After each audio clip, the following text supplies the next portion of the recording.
Italy is known for many things, and one of them is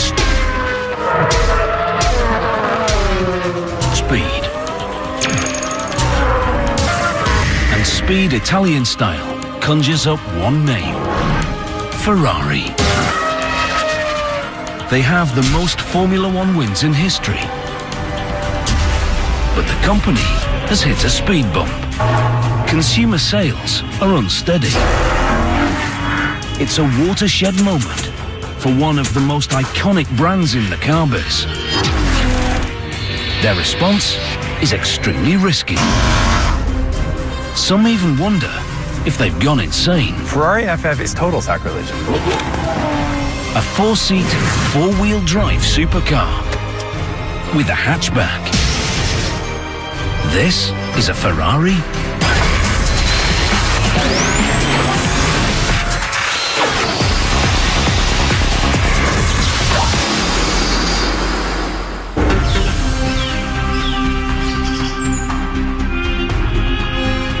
For many auto enthusiasts, Maranello, Italy means only one thing: Ferrari.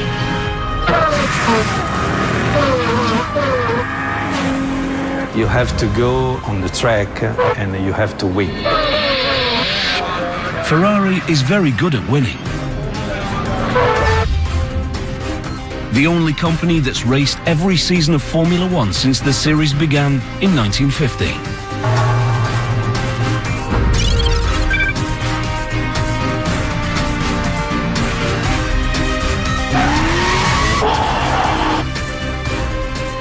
Just the name conjures up automotive romance.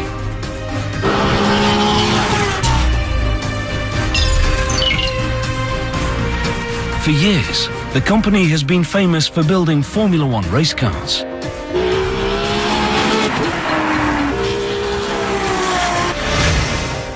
And its consumer counterpart, sexy two-seat supercars. We can offer the sporty feeling that you have to feel when you drive the car. But Ferrari must adapt. We have to understand what is the evolution of the customer. With the high-end sports car marketplace growing more and more crowded,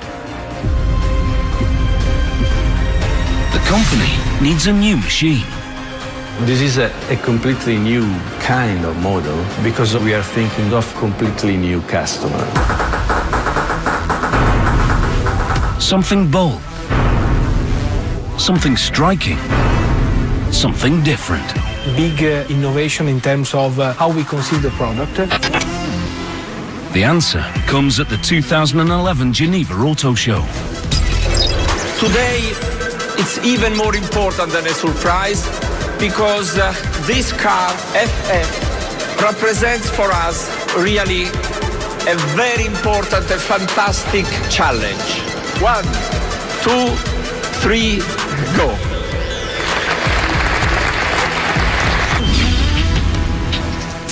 The Ferrari FF.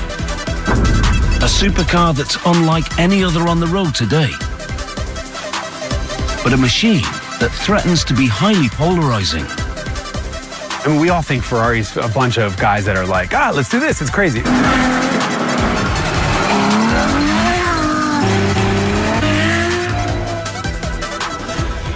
The design of the machine is a significant departure and a huge gamble for the company. The purists are going to say, well, it's got to look like a sports car, but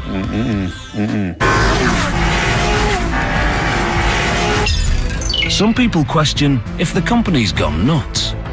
It's ridiculously fast, ridiculously capable, actually not all that insane at all.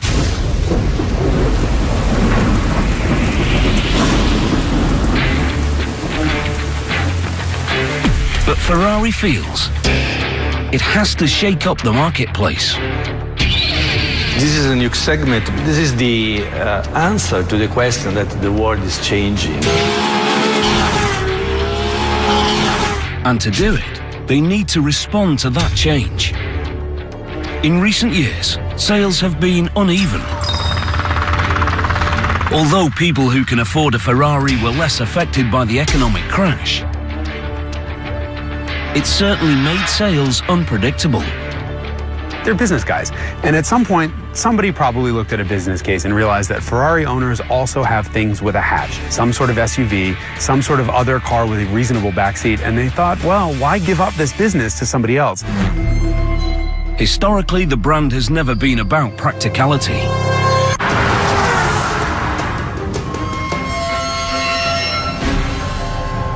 But now, in order to stay at the front of the pack, they have to be.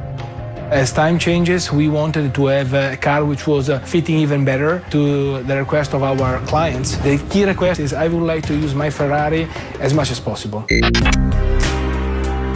It's a vicious cycle. The brand is famous for winning Formula One races and then transferring that technology to the street. But that costs money.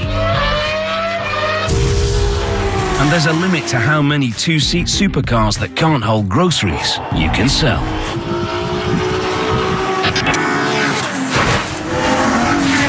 The FF is Ferrari's attempt at saying, okay, if you want to drive your Ferrari all year round and you need a trunk and you need a backseat, here you go. In the car world, the FF is also a classically Italian machine. It's a car that causes an immediate emotional reaction the moment you see it. You either love them or you hate them. Ferrari FF is a shooting brake, which is a really bizarre term for a two-door station wagon. The term shooting brake originally referred to a car that carried hunting parties around private estates. It's both fancy and antiquated vocabulary. And this term gets around any potential stigma attached to station wagons.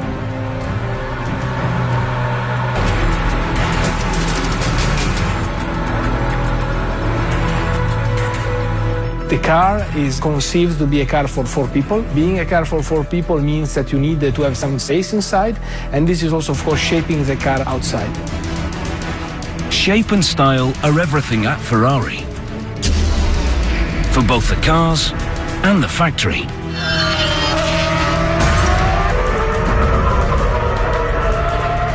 Behind the old brick walls is a modern complex where architecture matters as much as the cars. The Ferrari factory is like this huge complex of the most insanely gorgeous machinery filled with a lot of cappuccino.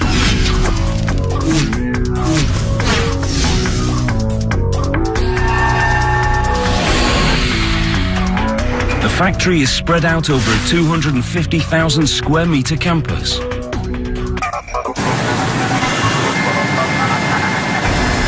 There's a foundry, a milling facility,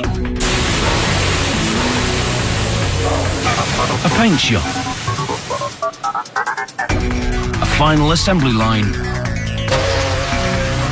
and even a wind tunnel.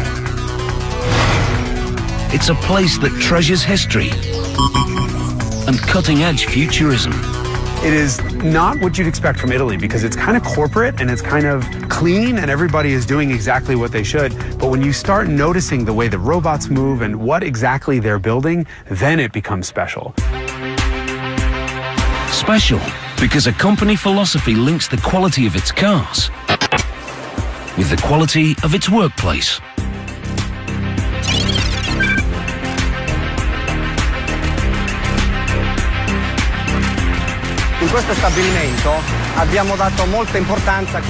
In this building, we place great importance on what we call Formula Uomo, which puts people before everything. We put great emphasis on light in particular. There are some very large windows. We did the same with greenery to make the environment more pleasant.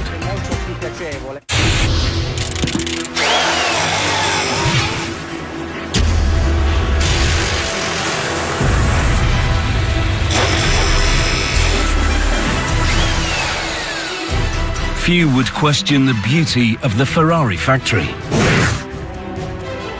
But some purists question the looks of the new FF that's built here, going as far as saying the brand sold out its soul. but it's hard to argue with the performance.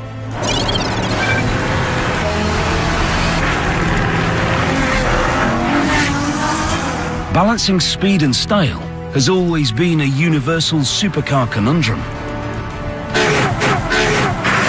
There has been a lot of studying from a design point of view, the best compromise in order to have a car which is still sporty, because this is a Ferrari, but at the same time is not aggressive. Some situation needs also to be elegant.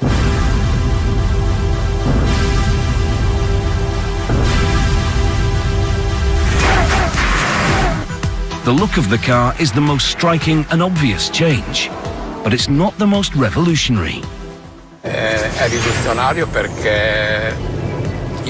It's revolutionary because I've worked for Ferrari since 1971, and there was never any notion we could have a four-wheel drive. Four-wheel drive is something no one at Ferrari had ever imagined. Four-wheel drive is meant to allow to use the car maybe when it's raining, maybe on the snow. So all those kind of situations where you would normally not imagine to use the Ferrari. It's also something that the company has never done before. Our first four-wheel drive, but this car is a Ferrari. This means that you have to enjoy yourself when driving the car. Ferrari's lack of experience with four-wheel drive could have been a major weakness. Instead, they make it a strength. They break with convention and take another risk. This is a new solution, an original solution for a four-wheel drive. The FF represents a major breakthrough because of its truly unique four-wheel drive system. There's nothing like it on any other car in the world. The company takes a Formula One racing approach. Lighter is faster.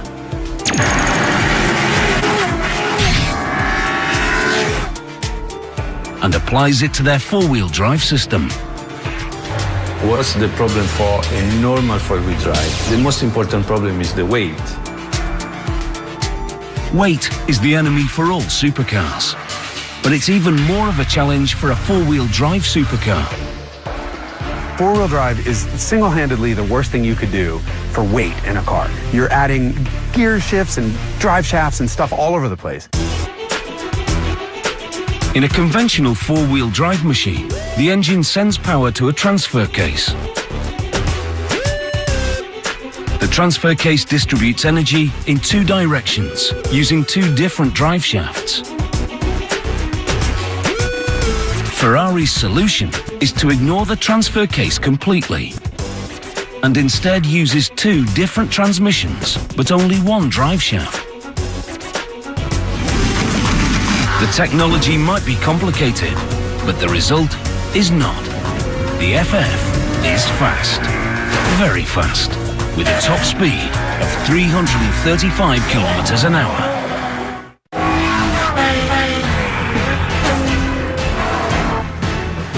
One other modern revolution allows Ferrari to so radically reimagine four-wheel drive. The computer.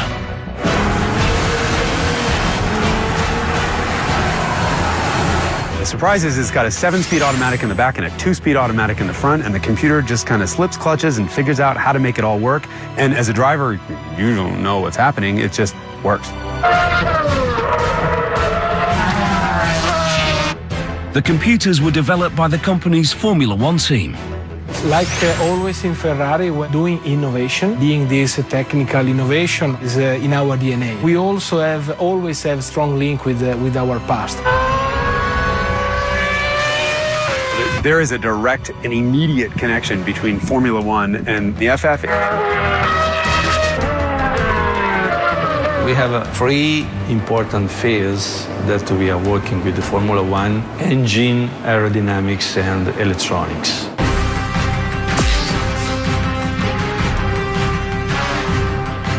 While it takes nearly 3 years to develop the car, it takes almost 6 years to get the electronics right.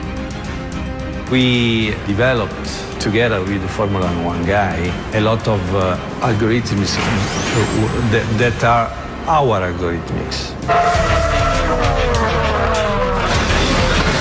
The result is a variety of new electronic systems. Using formulas developed by the race team, all those systems operate as one, integrated into a single computer system. What we have now is an integration of each subsystem controls that let us to optimize the whole car. The car's computer also manages its engine. I would like to start with the engine because for sure is the most important component of the car. So this is the completely new V12 with 660 horsepower. If high performance is the brand's most identifiable trait, then making money comes in a close second.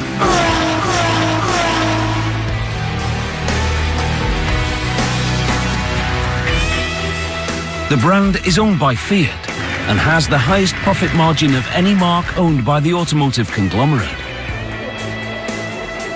Profit margins so lofty that the company with the prancing horse logo is valued somewhere around €3 billion.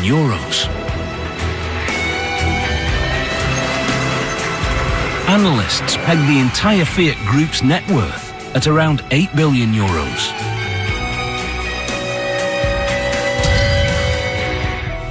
If it's successful, the new FF could increase Ferrari profits even more. It's the gentleman of this sort of supercar world. You get in and it's pretty nice inside and it's well appointed, and then it rides like a dream.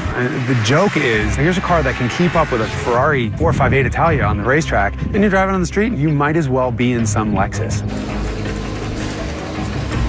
For the last several years, Ferrari has produced somewhere between 6,100 and 7,100 cars a year. The FF could potentially raise that number by 15%. We have in Maranello here all the possible areas where we build actually Ferrari. So we start from engines, and this is where we build, just across the road, we build them.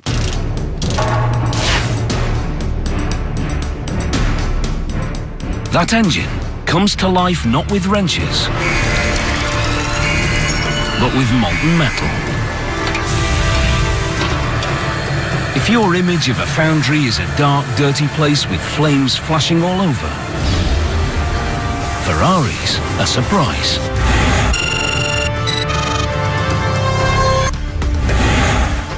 This foundry is a clean, well-lit building.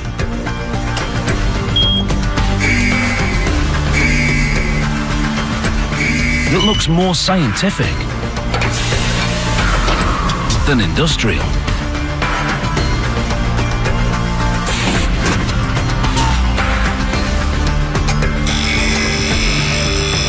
The FF engine is made from lightweight aluminium.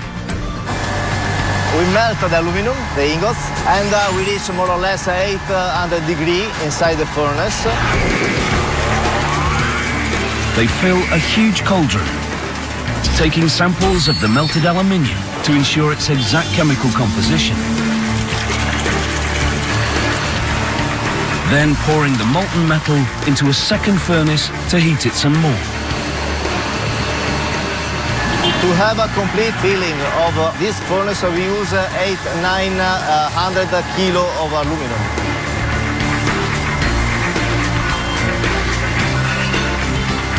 It takes about 75 kilograms of molten aluminium to make one engine. So we melt more or less 900 kilos of aluminum, which means 12 complete engine of FF. It's time to pour the molten aluminium into molds that form the basic shape of the engine parts. The aluminium is getting cooler, but temperature is still key.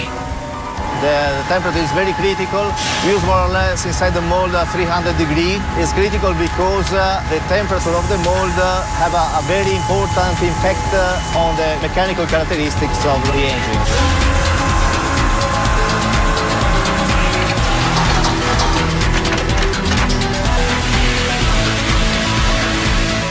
They use two kinds of molds to build the engine. Some are made of steel and can be used over and over. The steel allows very accurate control of temperatures. It's very important to decrease very quickly the temperature of the aluminum after casting to have a good mechanical characteristics.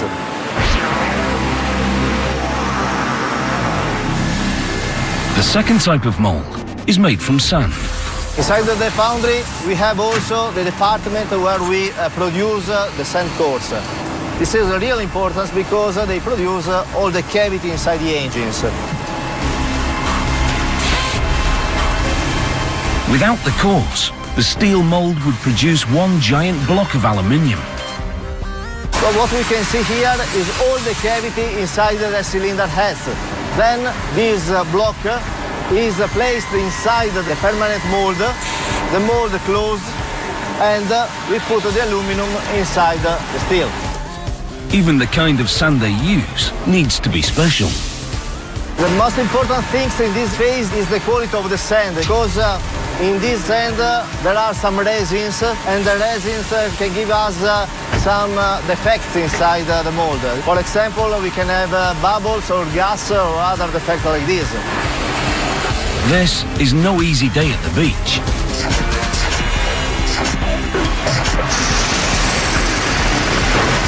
They flip the mold over. Again, the FF benefits from what's been learned by the Formula One race team. This is the same process for the Formula One. In fact, there we have a little department where we cast only Formula One components.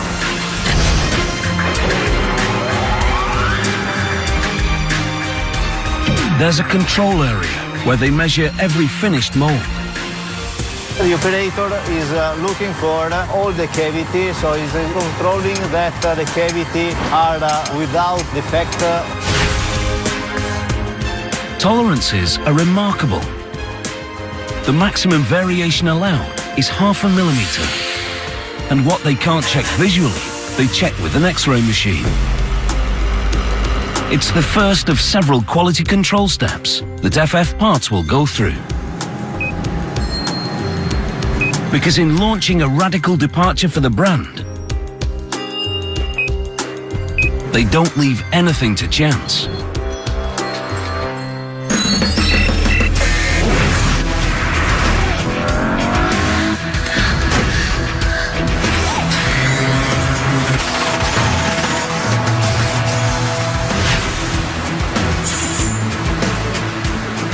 There's an entire building devoted to milling the rough metal pieces from the foundry into pristine engine parts. This is the building in which we do the mechanical machining of the cylinder heads, the engine block, and the crankshafts. The crankshaft, which spins the engine pistons, is the backbone of the V12. And it's one of the hardest pieces to manufacture. It takes 35 days to create just one crankshaft.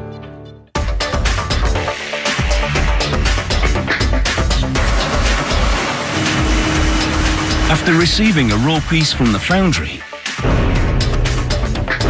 they machine material away.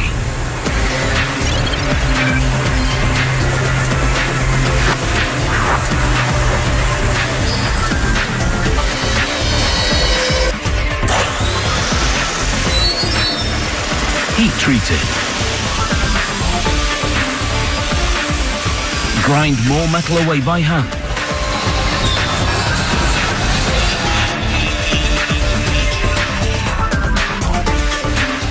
Before doing the final finishing.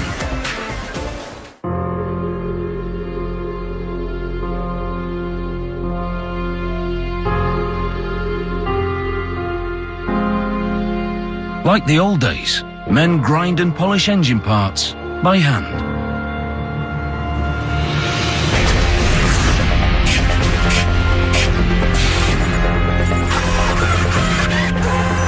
But robots get in on the action too. Moto-romantic. It's robo-romantic. It's robots. I mean, there's a lot of robots, and people there too, but it's just, they're building art with robots in it.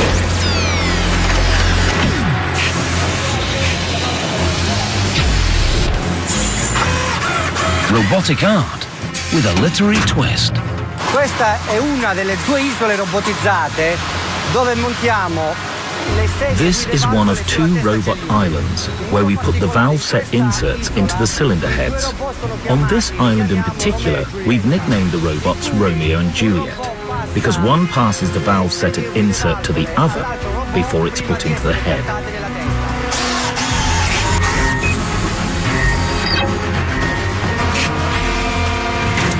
Shakespeare never imagined how cold love could get. Romeo and Juliet cool valve seats to minus 126 degrees Celsius in liquid nitrogen. When the engine heads come back to room temperature, the valves will be clasped tightly in place. It seems the heart of an ultra-high-performance engine pays a hefty price.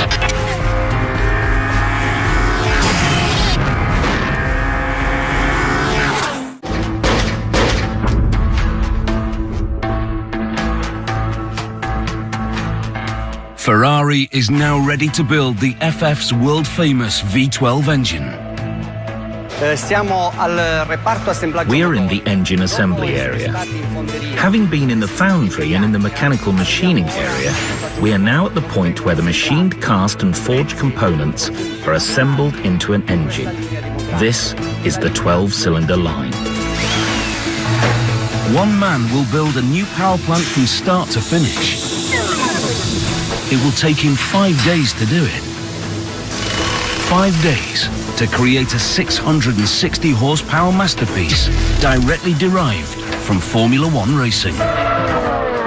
We are working with the Formula One for the engine and materials, also the methodology to grow up with the performances and to develop each component of the engine. They start by mounting the engine block on a special card. Pistons are checked. The crankshaft is carried to the engine. Parts carefully oiled. Very slowly, each of the engine's 12 pistons slide in.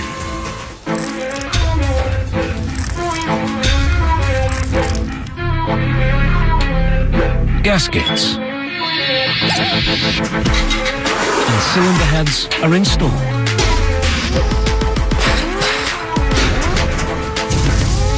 The crankcase is fitted and very carefully bolted down. And finally, the exhaust manifolds.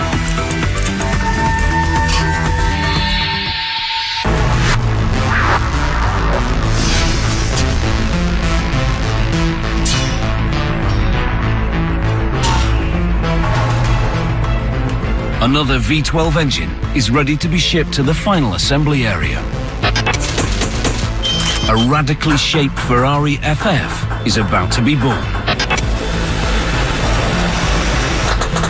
But first, it needs a new body. A new body made out of 23 different metals.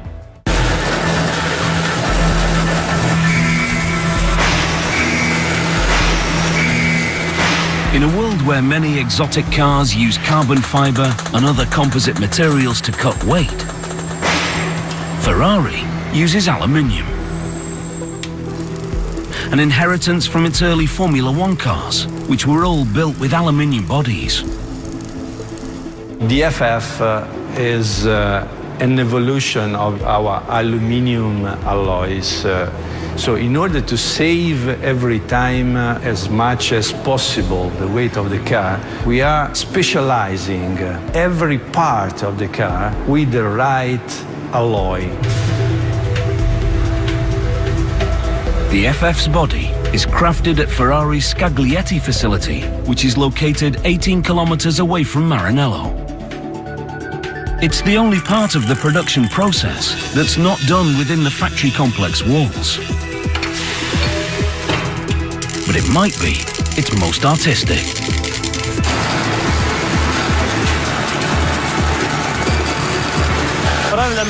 Working with aluminium is an art, and making a body shell is like making a sculpture.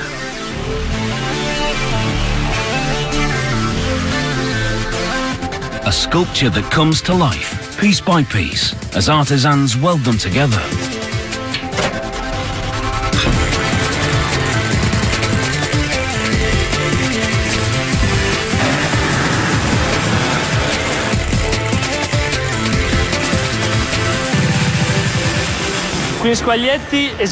We produce all the bodies from the first prototypes to the production ones here in Scaglietti.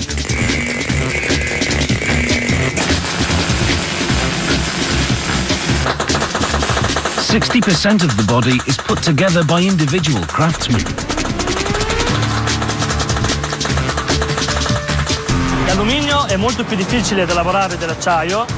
Aluminium is much more difficult to work with than steel, but Ferrari chose it because it's also much lighter and more rigid.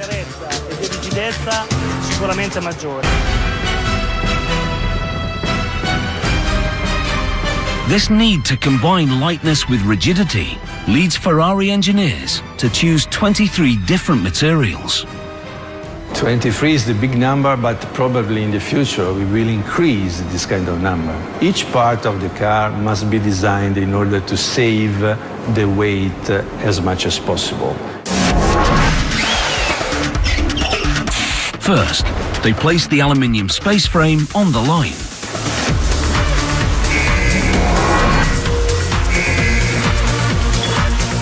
Add major pieces, like the rear fenders.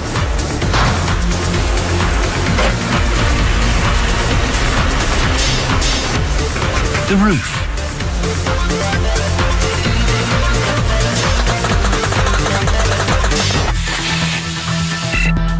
Halfway through the process, there's another quality control check. Here, a 5-axis measuring device checks tolerances and fit.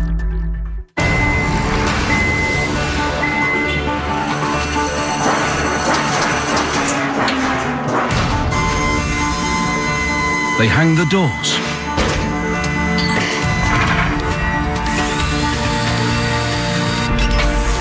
Add the signature shooting brake rear hatch.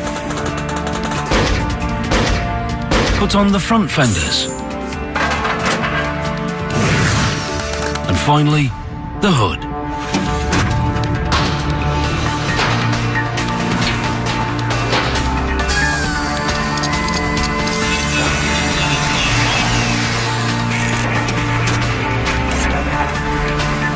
Artisans ensure the fit and finish is perfect. Before yet another quality control step.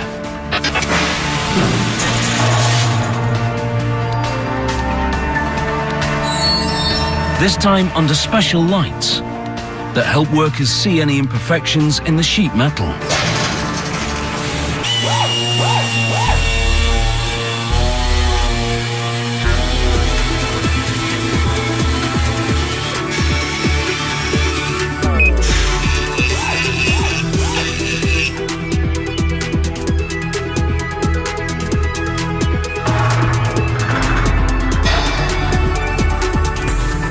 Now the finished FF body heads to Maranello. Until now, all the bodies are the same.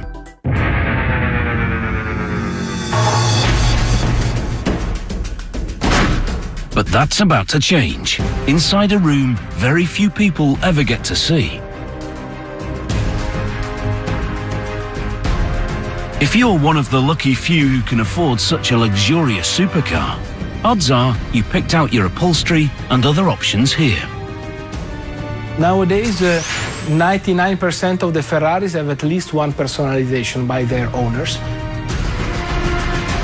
People who want to customize the options on their new machine. Where we are here is a tailor-made atelier. It's a very special and dedicated one. Only tailor-made clients are coming here. Clients who want their FF to be different from the plain old ordinary €233,000 FFs. So, for example, we use on the FF in this atelier, we put cashmere on the roof, so that when you touch the roof, which is normally something that is done in a very basic material, you have a very rich and different sensation. Cashmere is just one of a number of possible upgrades on the FF.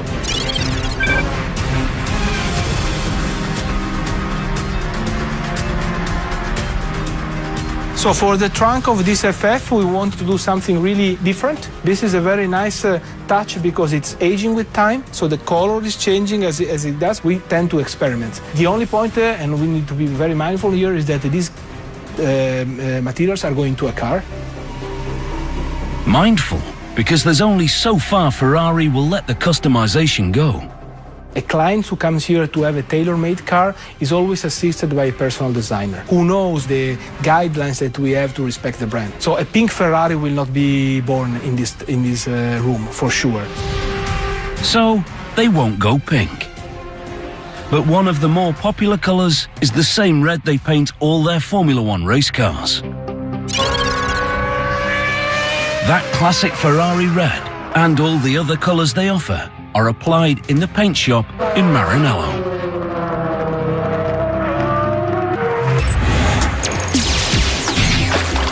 Here we are in the first main part of the process, wash and clean the car body.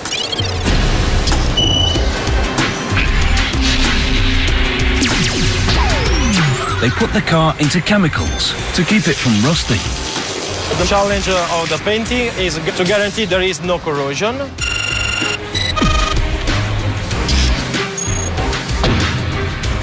The next step after the electrocoat is the sealing application. Ultimately, a Ferrari will have 4 layers of coating or paint before it's finished. A layer of electrocoating, a layer of primer, a layer of top coat, a layer of clear coat.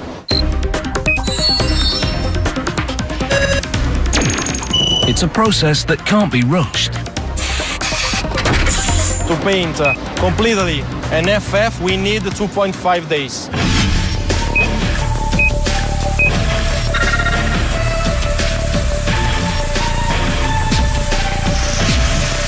It's a lot of work for a very thin layer of paint. The thickness of the paint is 200 microns.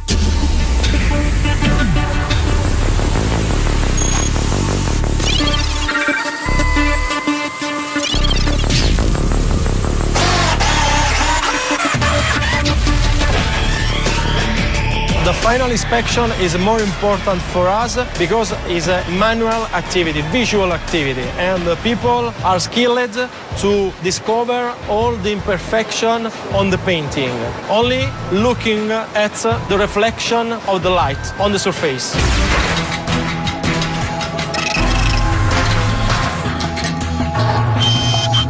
Here we are at the end of the process. After the quality control of the car body, we remove some imperfection and then we can deliver the car to the assembly line.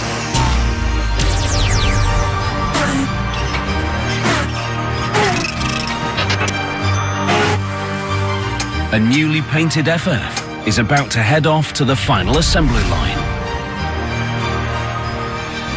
A final assembly line that's one of the keys to Ferrari's future. It's built for ice and snow. It's been through heat and flames. It's wickedly fast.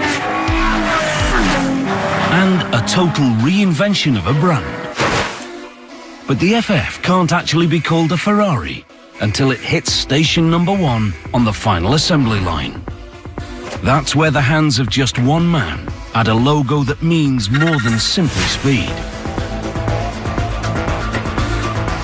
It's a logo whose meaning and Formula One heritage Ferrari has decided to risk with the introduction of the FF. A machine that looks different than any other current Ferrari, but is built in a very similar fashion. La qualità in generale della vettura è il punto focale. The overall quality of the car is always the focal point of our work. That's our obsession when we're assembling our cars, regardless of whether it's the running gear or the bodywork. The build starts with a laser cutting machine. Questa è la macchina di taglio, funziona a laser. This is the laser cutting machine.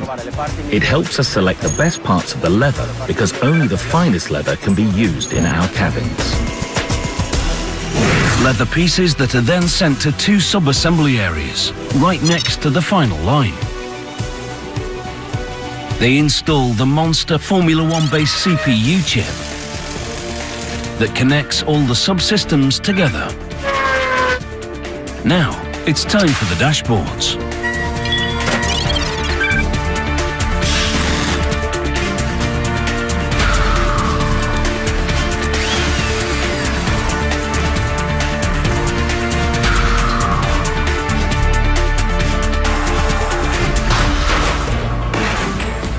Questa linea noi realizziamo il sottogruppo. This is the line where we put together drivetrain subassembly. We assemble the engine and the transmission, and then the whole subassembly is taken to the car. This is the heart of the car. A 660 horsepower Formula One inspired heart that beats fast on the racetrack.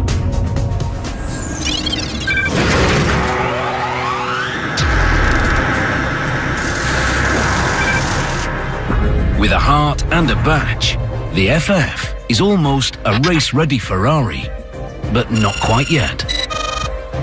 It still needs a few more pieces before it can be called a true Ferrari. They install another piece of race-proven technology, carbon ceramic brakes. Then the radiator, headlights,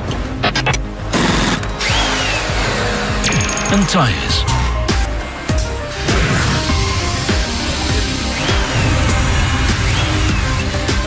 Installing the steering wheel is special, because here is where they program the Formula One design CPU chip for each FF's unique destination.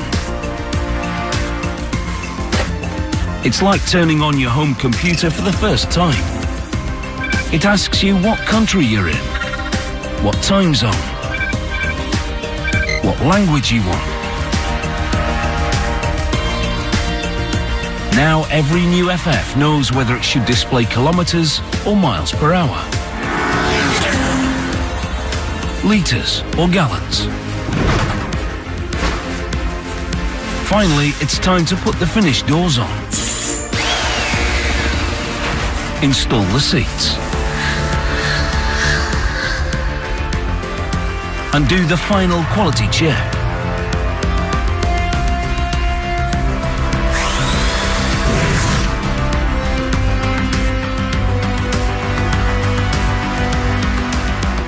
A new Ferrari FF has been born.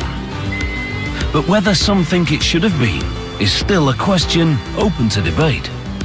For sure, this is a step that, from the innovation point of view, it's a very big step.